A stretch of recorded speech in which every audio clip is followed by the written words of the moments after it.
All right, so before I begin the video, I have to make it very clear that in no way, shape, or form am I condoning the use of psychedelic or illegal drugs in this video. This is all educational, this is all for entertainment purposes, and that being said, welcome back. We're in a little personal area in my shed. We're gonna have a personal chat between you and I. It's just I'm telling you a story, you're here to listen.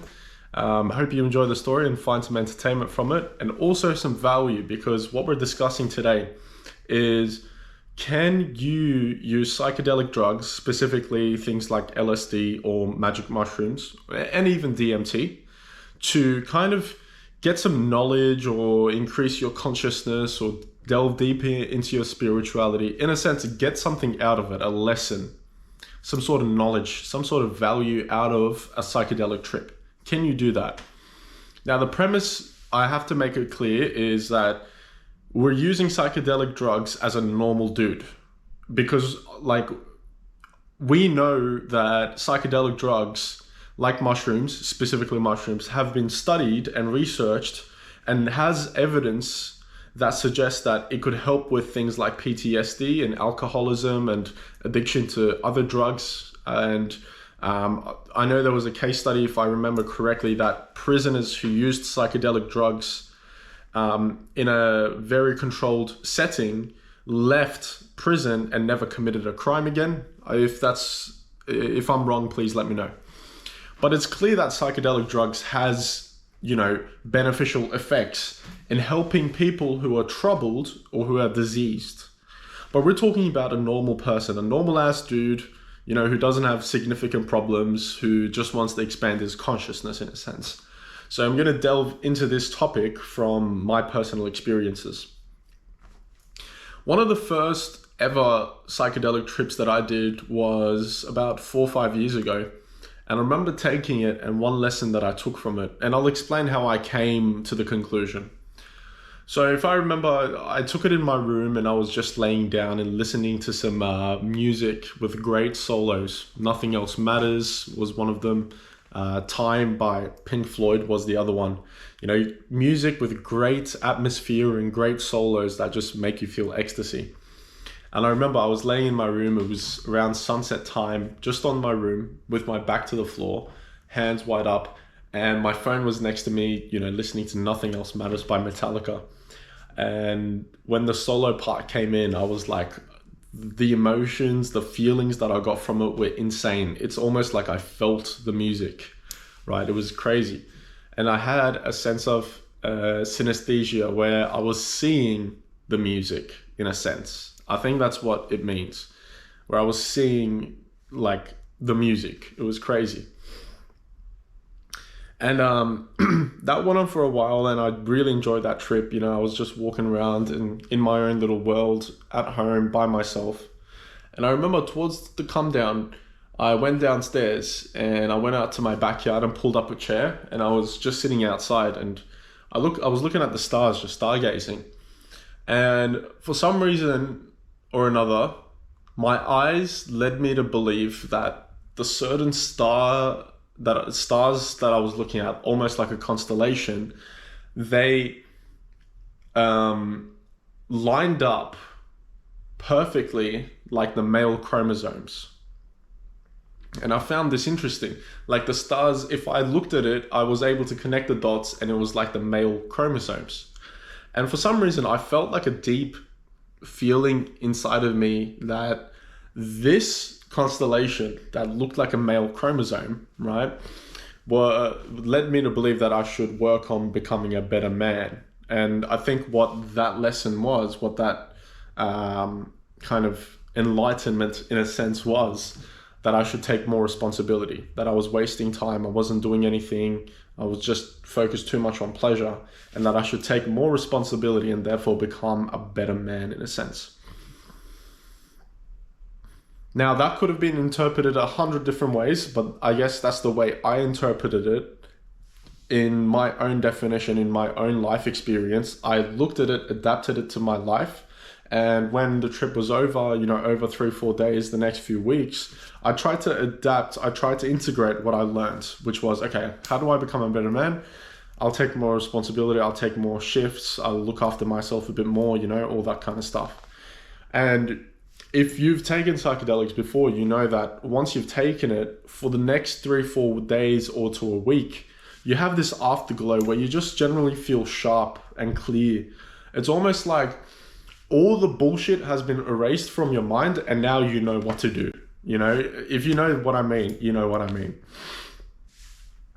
So that was one lesson. And the other lesson that I kind of learned was, it wasn't really a lesson. It was more like a realization, a feeling of comfort. This was my first ever psychedelic trip, I think, or my second ever psychedelic trip. And I remember my friends and I, we were driving in the car. I had 3 of my friends with me in the car. And we drove to my other friend's car to buy some weed. We drove to him to buy some weed. And I was in the car, you know, playing some music with the boys. It was after school. Oh my God, so check this out. So we had just finished our HSCs, our higher school certificate exams, right? And this was the last exam we had to take, which determined what your score was to be able to get into a course in university. And my friend just finished up his physics and we were all done, and we decided to trip that day. So we picked up my friend and we drove to my other mate's house. His name starts with J, let's just say that. And, you know, 3 of my friends and I drove up, pulled up, had a chat for a bit. We bought like a little bit of weed, enough to roll, I think, a joint or 2. And then when we stepped into the car, and without them looking, I pulled into my pocket and I took out 2 acid tabs and I just took them. And I look back and I'm like, guys, I just took the acid. And they're like, dude, are you sure you should be driving right now? I'm like, dude, relax. I just took it. It'll take like an hour at least to kick in. So it was all good. Put some tunes on in the car. I think we were listening to like Sodom, M16, Napalm in the Morning, you know, some heavy metal, sorry. Drove up to this park that we absolutely love to go. You know, this park we would sometimes leave school and just go there and hang out, you know, that's it. Drove up to this park. By this time it was like 1 or 2 a.m., 1 a.m. And as soon as we got to the park, it started to, like I started to feel it. I got the butterflies and everything. But long story short, started tripping out, dude. Like I was like, oof, seeing colors. I was seeing everything mold in. My friends looked like reptiles. Everything was bright. Everything was HD. Everything was sharp. And the colors were so intense and vibrant. The feelings in my gut, like my gut was like sinking, and it was almost like I felt ecstasy and anxiety combined into one. It's like you felt good, but a little bit anxious, you know, like, whoa, this is so new. And it was a hot day, particularly hot day, and I was just touching the grass and moving around and having a lot of fun. And I remember towards the come down, it was like sunset time, 6 p.m., you know, an hour close to sunset. So the weather was getting all like orangey and, sorry, the color of the sky, the sunset was getting all orangey and reddish and yellowish, and it was beautiful. I remember sitting at top of the hill, watching the sun in front of me go down the horizon, you know, hitting everything, making everything look yellow and orange and autumny. And I looked around and I was, you know, playing with the grass with my hands and looking at the trees and just breathing. I was totally present. Like I wasn't thinking about anything, and I was in full ecstasy in a sense, and just totally present. I breathed in the air with intention. I was looking around with intention. I realized the little flies, the ants, you know, everything moving around. I was conscious of this, very alert. And at that moment, I had a deep feeling of gratitude for nature, for existence. The fact that the trees are here and I can breathe in the air, and the fact that I'm outside watching a sunset go down, the beauty in nature. All of this was so apparent to me, and I paid attention to it fully, and I was totally present with it. And the lesson I learned from that was when the trip finished, I just had a sense of loving and feeling of presence ever since I stepped out into nature. Now, I think this was because before, like, maybe I didn't appreciate it. I wasn't so grateful for it, that I just took it for granted. And, you know, we would go to the beaches and the parks and stuff, and it was just, yeah, cool.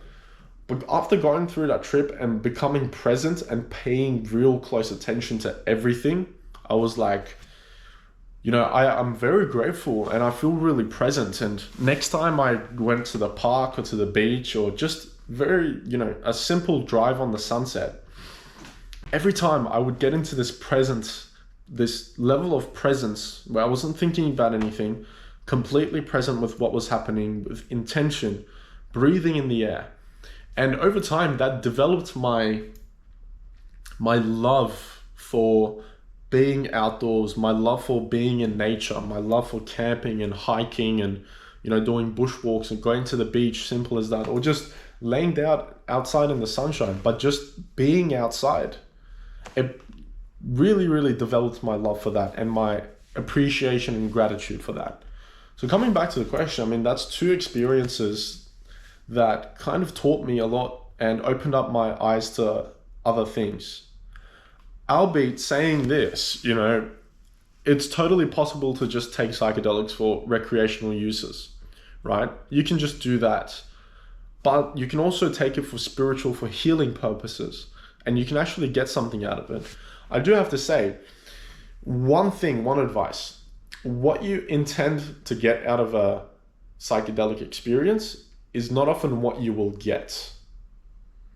Often it goes in unexpected ways, and it could go wrong or it could go really well. But what you expect is not what will happen. So coming back to the question, yes, I think it can be used for spiritual purposes. I think to make it a spiritual experience for you, you need to be very intentional with why you're doing it, what you're hoping to achieve from it, what questions you want asked, what topics you want to delve into. How do you intend to do that? Are you going to isolate yourself? Are you going to be in nature? Are you going to be in your house? You know, are you going to be in complete darkness? These are all questions you must ask. So I hope this helped. I don't know if you're into this kind of stuff, just a story that I thought I'd share.